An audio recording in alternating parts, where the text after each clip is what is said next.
In this video, we're going to talk about limiting and excess reactants with respect to stoichiometry.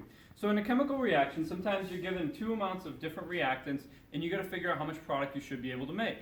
And unless they're perfectly stoichiometrically calculated to equal each other, you're going to have one that's got some left over and one that you have run out of.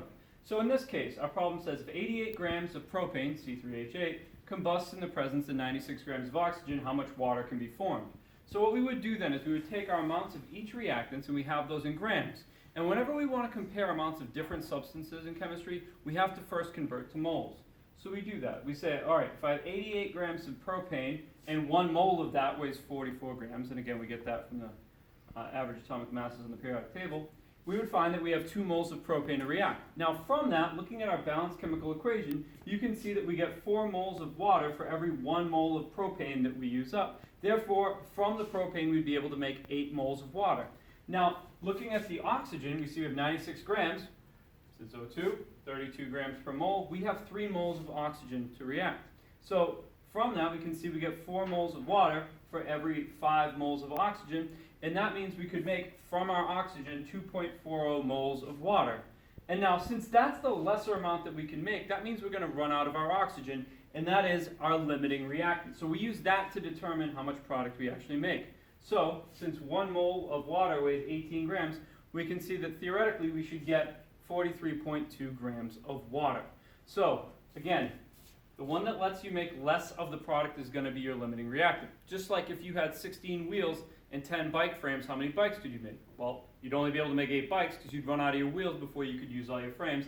And in this, we run out of our oxygen before we would run out of our propane. So then, obviously we have some left over. So in order to figure out how much of it remains, it's just like anything else. But to figure out what's left, you have to know what you started with and what you used. Now, in order to determine how much we used, we say, all right, I know I use all of my limiting reactant, so all the oxygen's gone. So you use 3 moles of that, and from a balanced chemical reaction, you see that you use 1 mole of propane for every 5 moles of O2. Therefore, we used 0.600 moles of propane. We can see that we calculated that we had 2 moles of propane initially, and so since that's your initial amount, and we used 0.6 moles of it, we have 1.40 moles of propane remaining. And since propane has a molar mass of 44 grams per mole, that means that we have 61.6 grams of propane remaining.